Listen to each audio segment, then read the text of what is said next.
This video is brought to you by me sitting here currently in my underwear because apparently Candace Owens has an issue with disabled people being out and about and whatever in their underwear. So, hi. So it seems that some ruckus has occurred while I was in Toronto for a minute. And Candace Owens, who you may know as a very conservative commentator around on the internet and TV, I'm assuming, made some comments about disabled models being shown in a campaign for Skims. And you would see these disabled people who are wheelchair users in their underwear modeling it in their wheelchair. Made a real big moment about it and everything. Found an article. Let's read it and go over it, shall we? Now, I am not a wheelchair user. I am an ambulatory wheelchair user, but really only at airports. The only time you will ever really see me using mobility aids out in public, outside of an airport, the only thing you will really see me using is a cane, but never a wheelchair. But I'm still disabled and this is what I do. So, in a recent episode of her podcast, Candace Owens, a conservative political commentator with a YouTube subscriber count of 1.4 million,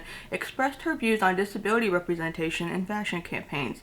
However, her remarks have generated a wave of outrage from members of the disabled community and their allies. Owens' remarks around the Skims Adaptive Collection by Kim Kardashian that features a disabled model in the campaign include phrases such as, I don't understand how far we're going to take this inclusivity thing.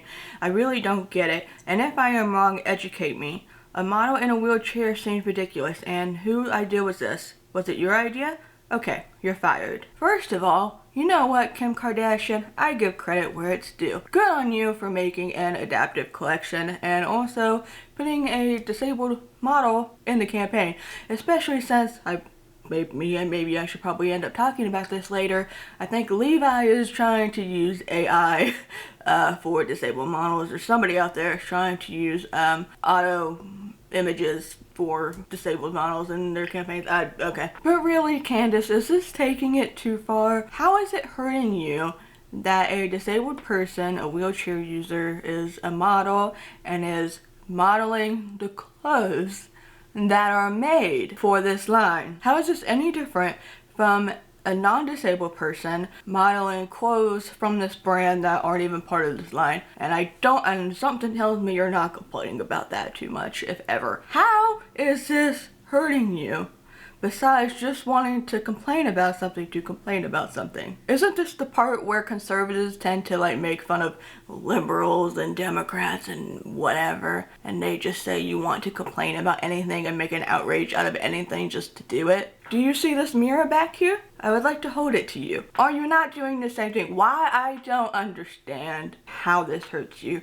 Or literally anyone else for that matter. Haley Rosa, a model, disability rights advocate, and founder of ForEveryone Foundation, was one of the first people to speak out against Owens' comments. Rosa is paralyzed from the waist down after a car accident. She is a wheelchair user, and since her accident, she has become a prominent advocate for disability rights. She has collaborated with several high-end fashion brands including Skims, Off-White, LVMH, and Tommy Hilfiger. After getting injured, I remember not seeing anyone like me in campaigns. At the same time, I was relearning simple tasks like clothing myself. It would have been so helpful to see someone in a wheelchair. I'm so happy that we're finally coming around. Seeing someone like you matters. Representation matters. And so I asked Candace, what is wrong with that and how does this hurt you that it's happening? It is not complicated understanding that seeing people like you, when you don't really see people like you out in the mainstream and in really big things, especially alongside a name like Kim Kardashian, this is not rocket science. It is not hard to comprehend why somebody would feel better seeing themselves. And maybe you don't care about that for yourself. Okay, but what is it hurting you that somebody else cares about that? Tell me, what about your day changes because somebody in a wheelchair is modeling something? Did you lose your day job? Did you have something break in your house? Did something bad happen to you the moment that this happened? No. So, what's the big deal? When Rosa saw Owens' comments, which included an image of Rosa modeling Skims, and heard the statement that it was ridiculous for a woman in a wheelchair to be part of a campaign, she was shocked. I would be too, because how is it ridiculous to be part of a campaign that is literally made for these people? It's an adaptive clothing line for disabled people. How is that ridiculous that a disabled person is modeling for this? Tommy Hilfiger has an adaptive line. Disabled models, friends that I know personally, modeled these clothes for a reason. Rosa stated, "It's so often assumed that the disability community should be felt bad for. The people I know that have disabilities are some of the most resilient people. Wheelchair users will not agree with Owen's views. If Owens truly wants to educate herself, she can reach out to me. I'm not one for cancel culture. I believe in the power of education. I'd love to have a conversation and educate Candace." I don't think Candace needs educating. Listen, I'm not opposed to educating the masses, okay? That's obviously what I do as a job, as a career for like a decade now. I don't think something as so simple as this. Candace is not incompetent, okay? There's no way. She's not incompetent. There are people who just want to be purposely obtuse because it makes them money. And that's what I fully believe is happening here. She knows why it's a big deal. She knows why it's a good thing. But she also knows that being opposed to it is going to make her so much more money and give her so much more attention. And if she just went along with it. That's what I truly believe. Paula Carozzo, creator and disability rights activist, was also outraged by Owen's comments. Carozzo has garnered an audience of over 100,000 followers through her advocacy work and has worked with several high-profile brands. Carozzo, who was diagnosed with a non-traumatic brain injury at the age of 5, believes that attitudinal barriers are the most difficult to overcome for the disability community. Carozzo stated, "For the disability community, we are at the current peak of representation. Representation for us is as vital as the lungs we need to breathe.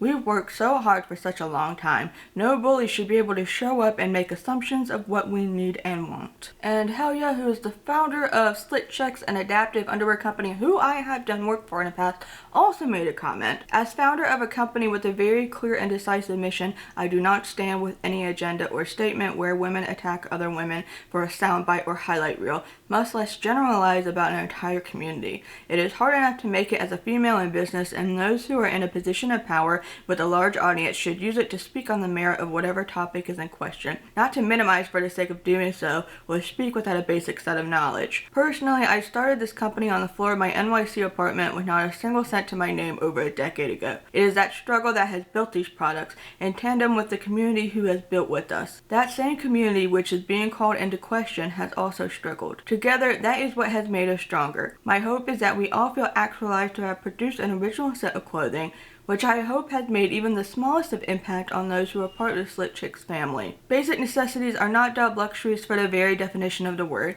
Basic necessities are a human right. We love, support, and champion an entire community of marginalized people that want and deserve to be seen and respected. That is how we started and how we will always use our platform. Our company was not built to check a box. It was people who inspired my first design, and it has been those same people who have driven growth which Slit Chicks is proud to embody." Also, when you have models who are disabled, they know what it's like to use these clothes. Yes, anybody can sit in a wheelchair, but you have wheelchair users who have various disabilities, and those disabilities mean that you will wear clothes in a different way. You have to wear clothes in a different way. And to see various disabled models, now, in the future, in the past, whatever, wearing those clothes, demonstrating those clothes, is so much better than having some random non-disabled person wear them, because now disabled people will have a real idea, not a fake idea, of how or possibly how the adaptive underwear, a bodysuit or whatever is going to work. A wheelchair user who has a disability that really just affects their legs and nothing else is going to wear it differently than, say, a wheelchair user who also has some sort of limb difference. Chronic pain can also play a factor in this type of thing. Having Bella Hadid or someone, or even Kim Kardashian herself, Kim's not really a model, is she? But she's the owner of the company, so it wouldn't surprise me if she were to model her own clothes. Those two modeling these clothes, it's just not going to be the same because they are non-disabled. To my knowledge, they are people who are not disabled, so they're not going to know how adaptive it's really going to be, unlike, say, Lolo or Angel or Rosa. That's her last name, not her first name, but you know where I'm going with this. In conclusion, the disabled community has been working tirelessly to break down attitudinal barriers and create more inclusive spaces in all areas of life, including fashion. And how is that a bad thing? It's not. I think it's wonderful. Owen's comments were harmful and demonstrate a lack of understanding of disability rights, accessibility, and representation. Is it a lack of understanding or is it a lack of caring? is really my question. Carosa says, attitudinal barriers really create our default setting of perceptions and behaviors, and these are the barriers that the disability community works day and night to shift. Candace Owens has been asked to comment, and the story will be updated if a response is received. I'm gonna be honest, I don't think you're really gonna get it, especially because this was posted on the 21st of March. Anywho, yeah, I really don't see why this had to be a big deal, why this had to come with the comments that were made. It's not a big deal. I mean, it's a big deal for the disabled community because this is a good thing. A huge name in the world, such as Kim Kardashian's name, and her brand has an adapted clothing line, which you never really saw from a whole lot of people in the past, and now slowly more and more brands, I don't know how many right now, but as far as mainstream big name brands go, Kim Kardashian's brand, Skims, and Tommy Hilfiger, those are two big names that are contributing, and that's a good thing. That will help the smaller businesses like Slick Chicks and whoever else also be able to grow, because now people are going to look more and more into that. And who knows, maybe one day Slick Chicks can have a collaboration with these companies if that hasn't already happened already at some point. There was no need to make this as big of a deal negatively as it was. There wasn't really any need to make this such an uproar and act like it's the worst thing that can happen. It doesn't affect you, Candace, in any way that you think it does. Yes, Candace is allowed to have an opinion. I know people are gonna start screaming First Amendment, as am I, as is anyone else. You can have an opinion, and I can say you're silly for this opinion, because that's what it is, just silly. Anywho, with that all being said, now I'm gonna go check out Skims and see what all is there, because to be honest, I never really paid that much attention to it, except for when a friend of mine posts some stuff of the dresses and whatever on TikTok. So I'm gonna go look that up. You can leave your thoughts on this whole fiasco down below in the comments. With that all said and done, if you would like to support the work that I do have a Patreon page, so go check that out. I have stuff up here, link down there. Make sure to subscribe to this channel, click on the notification bell so you don't miss out on future uploads. There is a tip jar, the super chat link down here if you want another option in terms of supporting content. And yeah, feel free to share this around, that always helps. Thank you for taking the time out of your day to watch this video. I will see you later.